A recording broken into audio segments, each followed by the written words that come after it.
Efésios capítulo 2, dos versículos 8 a 10. Eu vou ler na Nova Almeida atualizada. Diz assim: porque pela graça vocês são salvos mediante a fé. E isto não vem de vocês, é dom de Deus. Não de obras para que ninguém se glorie, pois somos feitura dele, criados em Cristo Jesus para boas obras, as quais Deus de antemão preparou para que andássemos nelas. A gente está terminando esse bloco aqui, os versículos 1 a 10 do capítulo 2, um texto que a gente algumas semanas já meditamos, já refletimos. E aqui é interessante que estamos vendo que como Deus agiu, como Deus age na nossa salvação. Que é um texto que mostra, que fala sobre a nossa condição diante de Deus antes de sermos salvos e agora que somos salvos, o que Deus fez e tem feito na nossa vida. E uma coisa que fica claro nesse texto é que Deus tem aversão ao orgulho na humanidade.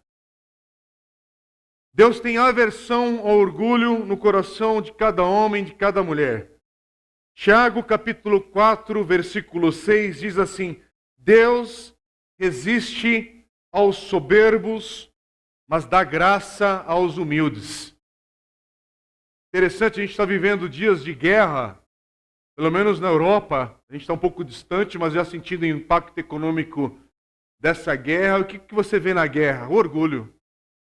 Não importa que lado que você acha que está mais certo ou menos errado aí nessa equação, mas o básico em qualquer guerra é o orgulho. Orgulho que prevalece.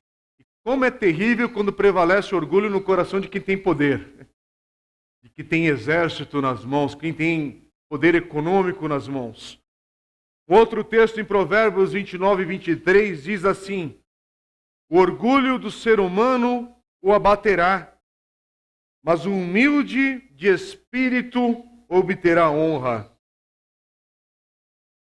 A gente vai ver nesse texto que a gente está refletindo em Efésios capítulo 2, Paulo vai mostrar aqui seu modo de pensar, de refletir, de mostrar a maneira como Deus salva aos pecadores. E ele vai falar aqui: Deus salva os pecadores de tal modo que isso aumenta o louvor da glória da sua graça. Isso é o que ele fala no capítulo 1, versículo 6, para louvor da glória da sua graça. Se você está com a Bíblia aberta, eu quero te encorajar. Nós somos uma igreja de Bíblia aqui. Eu quero te encorajar a estar com o texto aberto diante de você, para você ter gosto, desejo de meditar na palavra de Deus. Efésios 1, 6, para louvor da glória da sua graça. E outra maneira como Deus salva os pecadores. Ele salva de tal modo que elimina o orgulho humano, elimina a maneira que o homem possa trazer glória para si mesmo.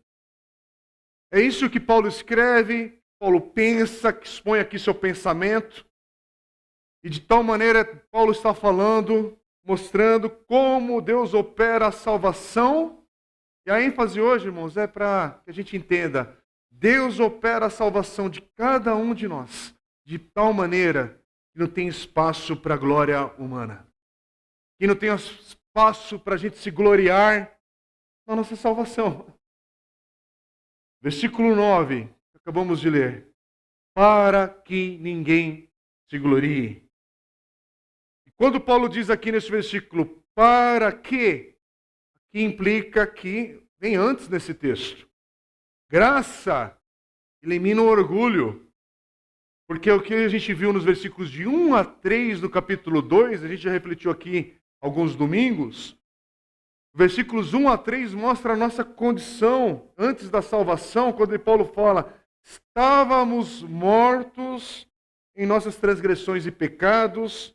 E aí Paulo fala no versículo 5 que pela graça, é interessante, ele já falou isso, e hoje a gente está repetindo, nos versículos de 8 a 10. Mas no versículo 5 ali, Paulo deu um jeito já de falar, pela graça vocês são salvos. E é bem no meio dessa descrição entre a graça, para ficar claro o que é antes da graça e o que é agora quem está na graça do Senhor. Graça, que é essa resposta de Deus, para que fique bem claro, não merecíamos. Se éramos pecadores, mortos nas nossas transgressões, quem está morto, já foi. Está morto nas transgressões e pecados, mas isso aqui está reforçando. Quem está morto é incapaz. Estávamos mortos, havia uma incapacidade de fazer algo. E o que poderíamos fazer? E aí entra a graça de Deus. Somos salvos pela graça, mostrando a incapacidade de fazermos qualquer coisa. Graça elimina a glória do homem. Graça elimina o orgulho.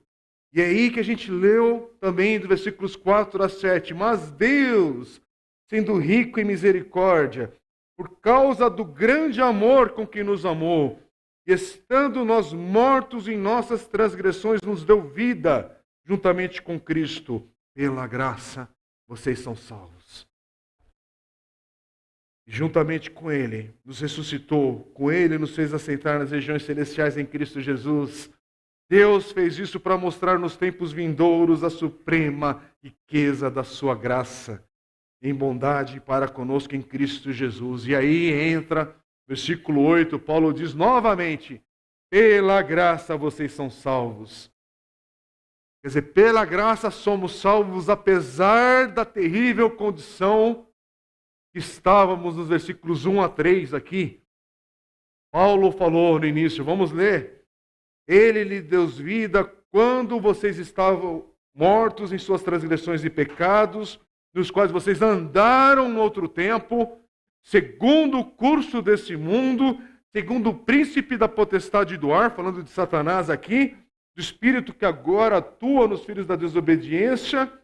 E mais uma vez, que fique claro, é com todos nós aqui, entre eles também nós todos andamos no passado, segundo as inclinações da nossa carne, fazendo a vontade da carne e dos pensamentos. Éramos por natureza filhos da ira, como também os demais. Irmãos, que fique claro, nossa condição antes da nossa salvação era sem esperança. Nós fomos salvos por Deus. E fomos salvos por Deus de uma maneira que ninguém aqui tem condições de se gloriar. O que a gente pode fazer diante de tal notícia que Paulo está nos anunciando aqui?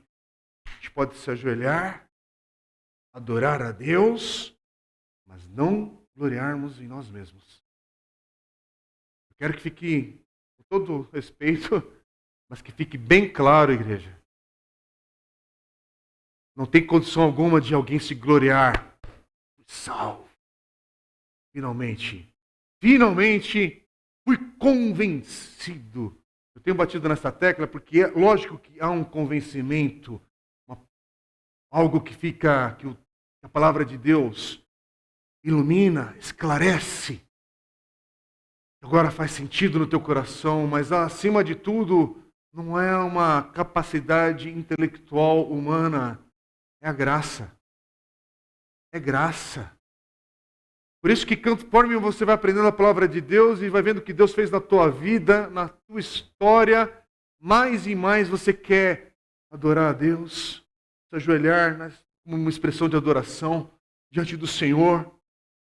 Você quer cantar louvores a Deus, expressar amor, gratidão, honra. E quando você está num ambiente de adoração comunitária, que é o ajuntamento da igreja, você quer adorá-lo. Por isso, irmãos, a gente está vivendo agora de novo já um ciclo, um tempo, e eu preciso fazer uma advertência e com todo o respeito a quem está ou em casa ou assistindo esse culto online, Mas desculpe, não existe esse... A gente até coloca culto online, mas há uma dificuldade nessa questão que a gente fala. Sim, há pessoas enfermas, há pessoas impossibilitadas, às vezes até por questões de idade, geográfico. Conta nos dedos quem está viajando hoje por uma questão geográfica, tem impossibilidade de estar aqui. Alguém que passou mal de manhã e aí não está saindo de casa. Conta na palma das mãos aqui as possibilidades que impedem alguém de congregar. Então eu tenho muito temor a Deus e receio, com todo respeito eu falo de quem tem feito a opção hoje, não é só uma questão da nossa igreja, é no mundo religioso dos dias de hoje, evangélico, cristão, que está confundindo uma época do impedimento físico de estar presente, porque havia questões inclusive de restrição do governo, de tal, e aí a chavinha não virou de novo. Não virou a chavinha de novo para se importar de estar com o outro. Igreja é o outro junto com você. Você sozinho não é igreja. É povo de Deus até, pertence, mas espera aí, igreja envolve mais um.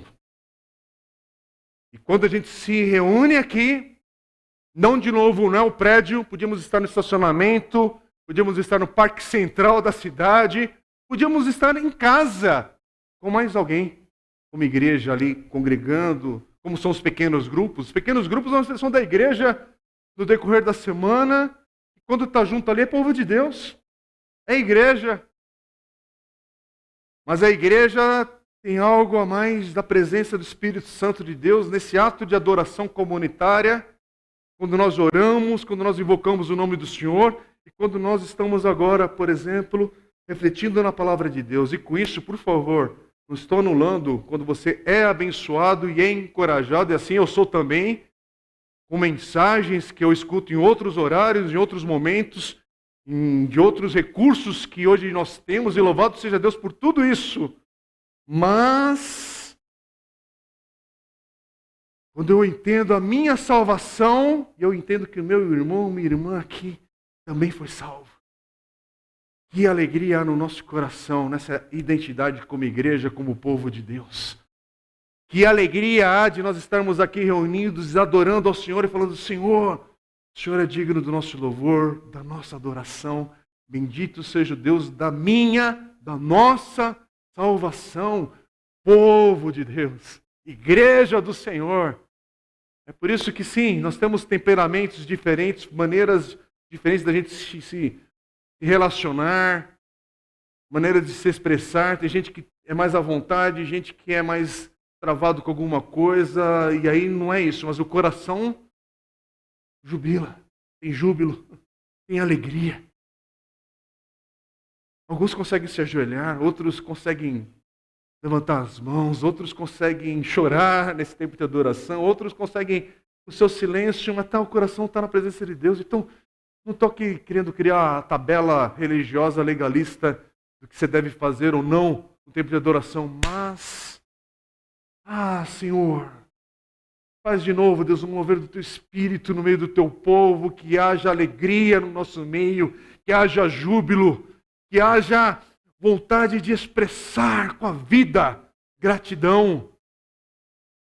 Deus, não deixa a gente criar uma geração moribunda, gente seca, árida e que não tem júbilo, alegria nos lábios, é patético. O que a gente chama hoje de igreja evangélica brasileira é patético porque parece que, sim, aquela tal utopia religiosa, que tem que ter um frenesi, um treco esquisito para mover você do seu assento.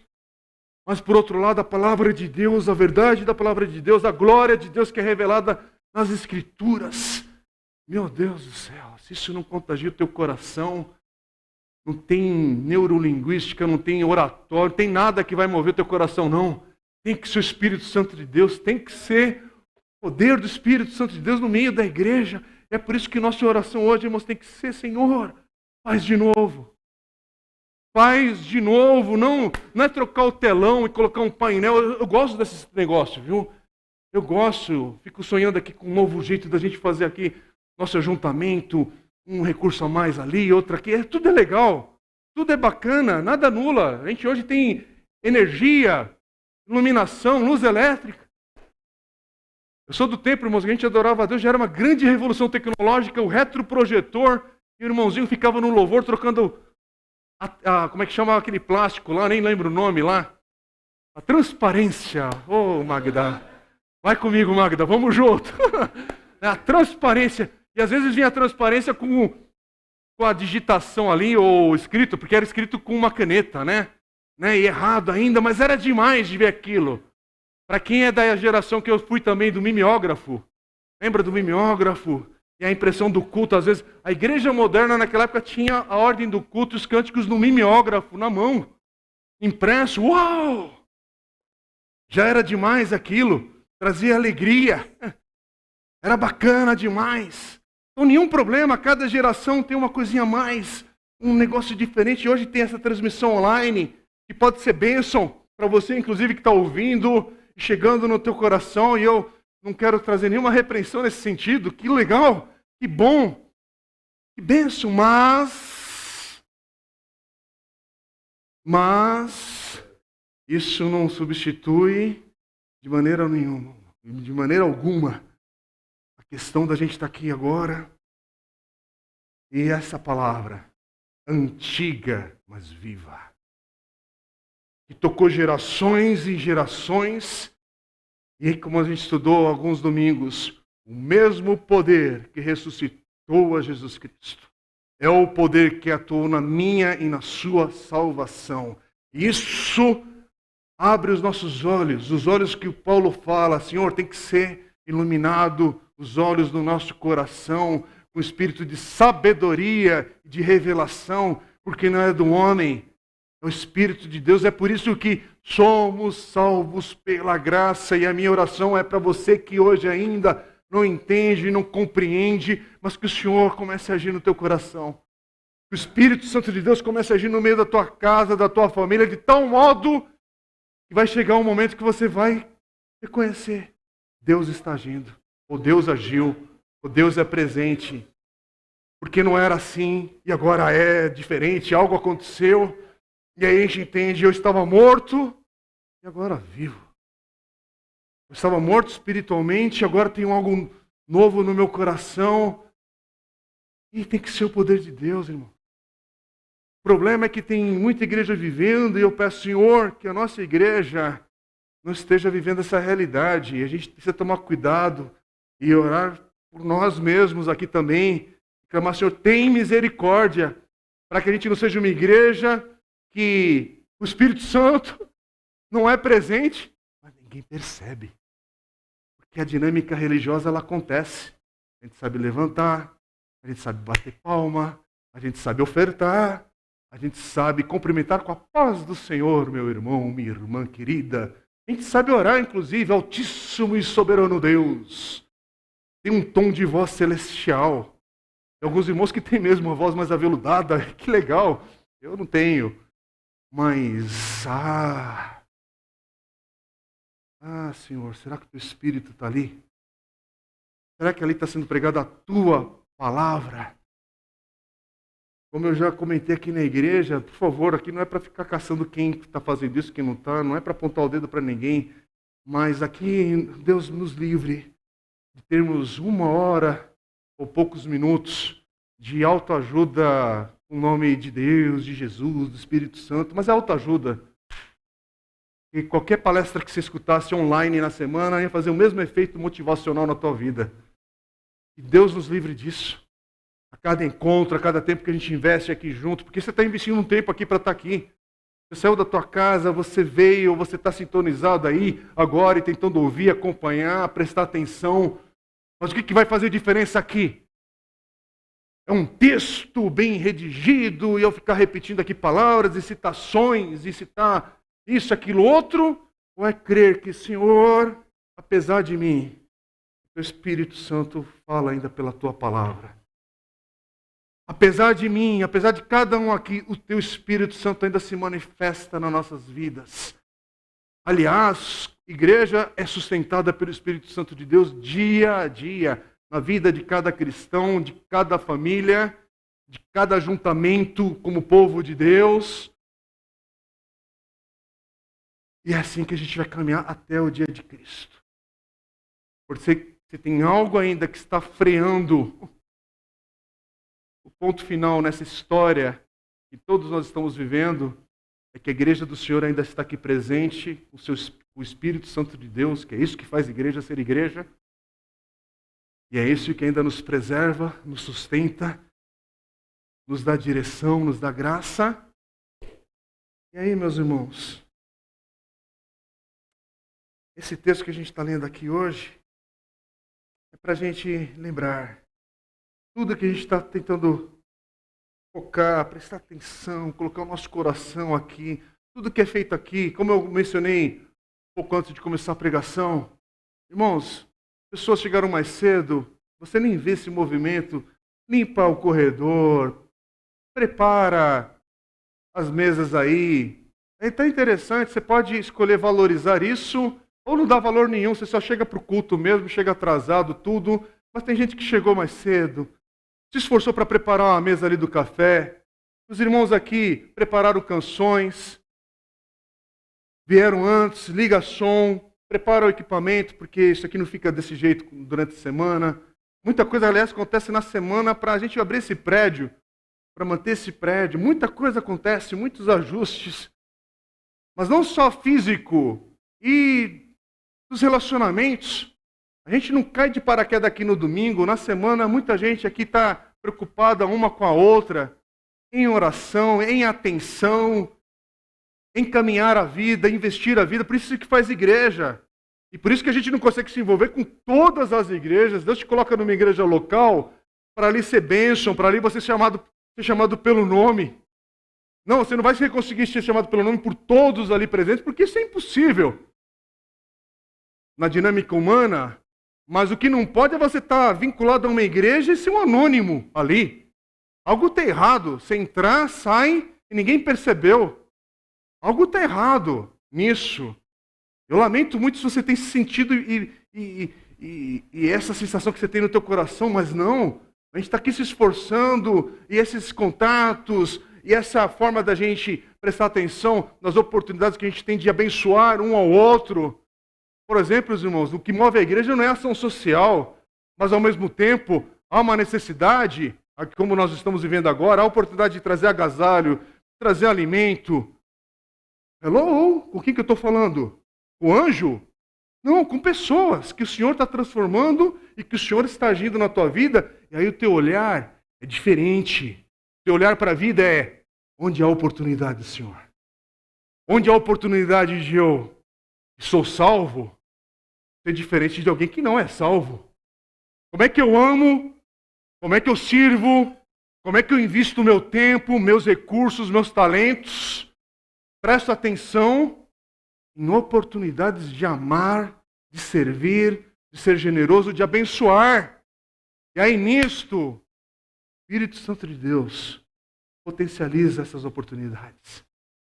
Nos renova com força, nos renova com vigor.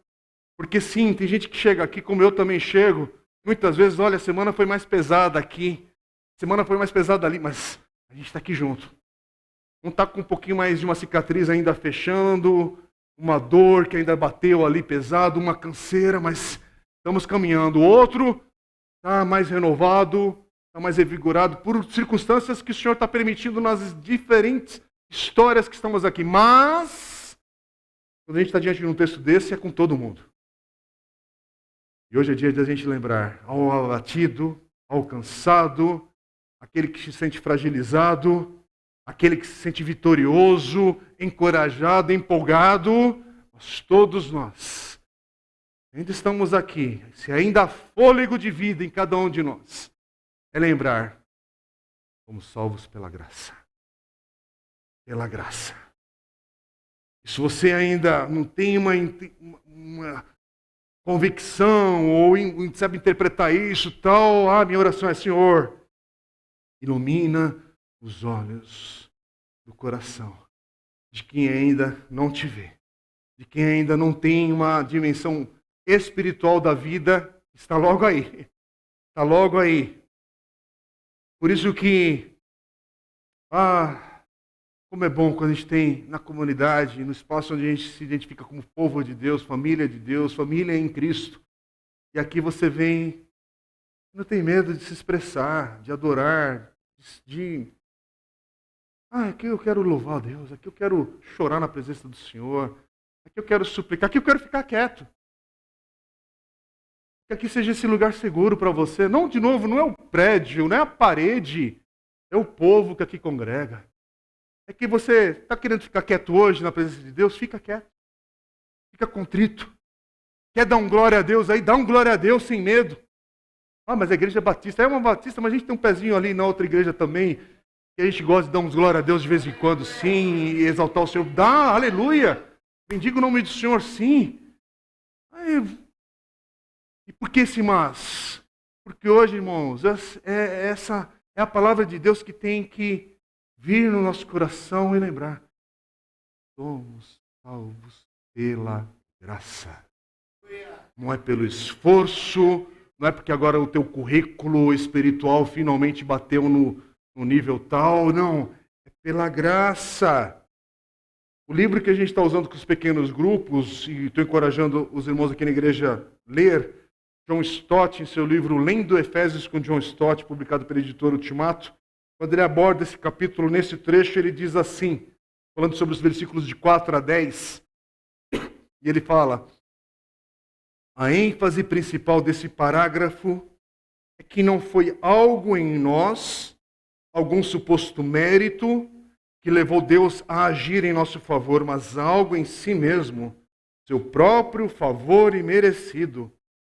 Paulo reúne 4 maneiras de expressar a motivação de Deus e ele escreve sobre a misericórdia de Deus no versículo 4, o amor de Deus no versículo 4 ainda, a graça de Deus no versículo 5 e 8, sobre a bondade de Deus no versículo 7.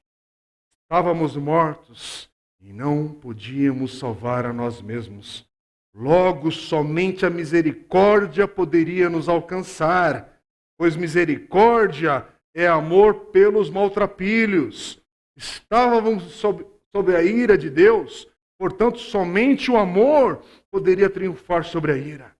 Não merecíamos nada da mão de Deus, a não ser o juízo, por causa de nossos pecados e transgressões. Assim, somente a graça poderia nos resgatar do que merecíamos, pois graça é favor imerecido. Por que então Deus agiu assim?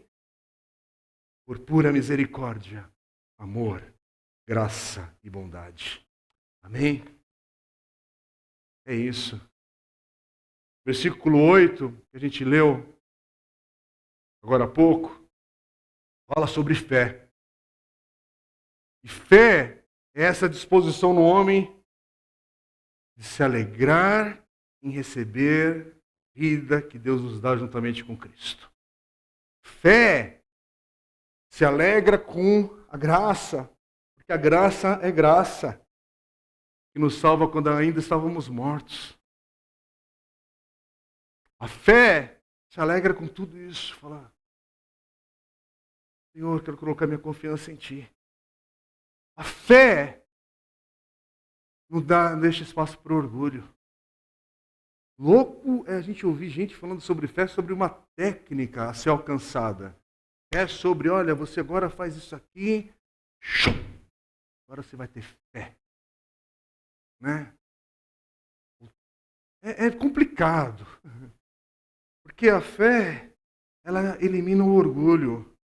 E o versículo 8 deixa isso bem claro. A fé é dom de Deus.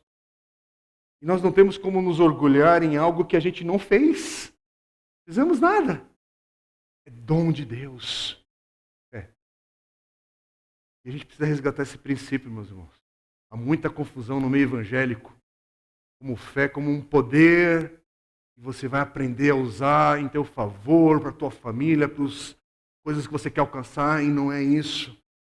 Fé é um dom de Deus. Por isso que no versículo 9 diz que não de obras. Porque antes de recebermos vida, estávamos mortos. Antes de recebermos essa vida em Cristo, nossas obras também estavam mortas. Não tinha nada de espiritual nelas. É por isso que também aqui, agora, depois de Paulo falar que Deus nos deu vida, aí o versículo 10 diz, pois somos feitura dele. Tem uma tradução maravilhosa que fala que nós somos obra-prima. Deus, criados em Cristo Jesus, e aí ele vai falar, para boas obras, agora. Porque agora nossas boas obras são resultado de estarmos em Cristo. É a graça de Deus agora que age na nossa vida para produzir boas obras.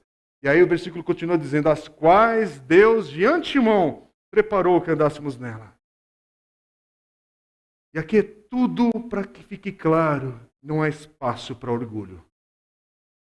Não tem espaço para você falar, bater no peito e se orgulhar daquilo que você recebeu pela graça na tua vida, na tua história. Por isso que o versículo 9, você tem que sublinhar esse negócio aí. Para que ninguém se glorie. Quando você elimina a glória humana, você engrandece o louvor da glória de sua graça. Não dá para andar as duas coisas juntas. Olha o que Paulo vai dizer em outra carta, em Gálatas, capítulo 6, versículo 14.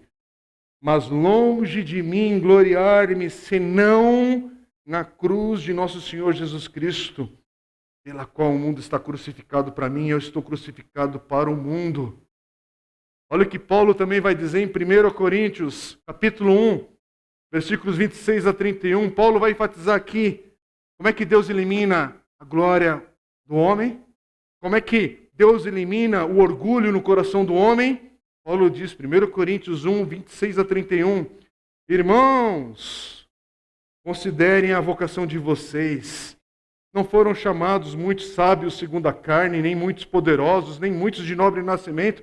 Pelo contrário, olha a estratégia de Deus aqui, eliminando orgulho.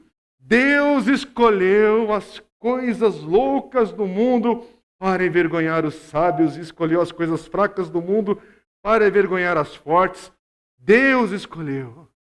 Vou repetir. Deus escolheu. Deus escolheu as coisas humildes do mundo e as desprezadas e aquelas que não são, para reduzir a nada as que são, a fim de que ninguém se glorie na presença de Deus. Mais uma vez, a fim de que nem se glorie na presença de Deus, mas vocês são dele, de Deus, em Cristo Jesus, o qual se tornou para nós, da parte de Deus, sabedoria, justiça, santificação e redenção, para quê? Agora, olha o que ele está dizendo, as coisas positivas aqui. Como está escrito, aquele que se gloria, glorie-se no Senhor. Vai se gloriar? Glorie-se no Senhor. Esse é o caminho da salvação que a gente encontra na Bíblia. Livre-se da glória humana, livre-se do orgulho, glorie-se no Senhor. Ninguém vem aos pés do Senhor com um olhar altivo, um olhar questionador. Eu vou lá na frente, eu vou ver o que acontece. Você pode até tirar as fotos, tem umas fotos que são legais, eu quero colocar isso no queixo. Sempre é com um livro, né? Um livro e a foto no queixo. Mas a Bíblia se for com a Bíblia, não faz essa pose não combina. Bíblia e um olhar assim, culto demais, não dá. Tô brincando, lógico, né? Vai cair caçando foto de pastor com a Bíblia assim e começar a marcar um xizinho lá. Não é isso, né? Mas, dá para entender? Não dá. Vamos lembrar? Deus salva pecadores, de tal modo engrandeça o louvor da glória da sua graça. Efésios 1:6. Engrandeça o louvor da sua graça. Glória da sua graça, desculpa, eu inverti aqui a frase. E nossa salvação acontece de tal modo que elimina o orgulho. E não tem como a gente se gloriar em nós mesmos. Mais um texto, veja 1 Coríntios 4, 7. Diz assim: pois quem é que faz que você se sobressaia? E o que é você? E o que é que você tem que não tenha recebido? E se o recebeu, por que se gloria como se não tivesse recebido? E aí Paulo vai falar em 1 Coríntios capítulo 3, versículos 21 a 23. Portanto, ninguém se glorie nos homens, porque tudo é de vocês. Seja Paulo, seja Apolo, seja Cefas, seja o mundo, seja a vida, seja a morte, seja as coisas presentes, sejam as futuras, tudo é de vocês. E vocês são de Cristo. E Cristo é de Deus. Em outras palavras, irmãos, tudo pertence aos filhos de Deus pela graça. Pela graça. Você é herdeiro, mas é tudo pela graça. Ninguém chega, eu sou herdeiro de Deus, por isso eu decreto tal coisa. Opa, volta. Ninguém decreta nada. É pela graça. É por isso que a teologia que bate no peito, pensando que vai chutar e fazer o gol de placa, meu irmão, baixa, menos. A gente chega diante do Senhor, mas ao mesmo tempo é de joelhos, porque é pela graça. É aquela questão, irmãos, com todo o respeito. Muita gente pega aquele versículo que Jesus fala, que agora chamo de amigos, tal, sim. Mas ele continua sendo o Senhor. Ele continua sendo o meu Salvador. Ele me chamar de amigo, sermos chamados de amigos de Deus, é um milagre tão grande que ainda me coloca de joelho para falar: soberano Deus, quem sou eu para me aproximar dessa intimidade com orgulho? Porque é pela graça que eu me chego diante do Senhor. Por isso que Paulo está falando aqui nesse capítulo e nesse final agora que a gente está lendo, dos versículos 8 a 10, tudo isso é para a gente entender como o nosso relacionamento com Deus é restaurado. Porque agora, a partir do versículo 11, que nós vamos estudar daqui a alguns domingos, agora a gente vai entender, tá certo. E agora como é que é com o meu próximo? Agora começou. Esse negócio me alcançou.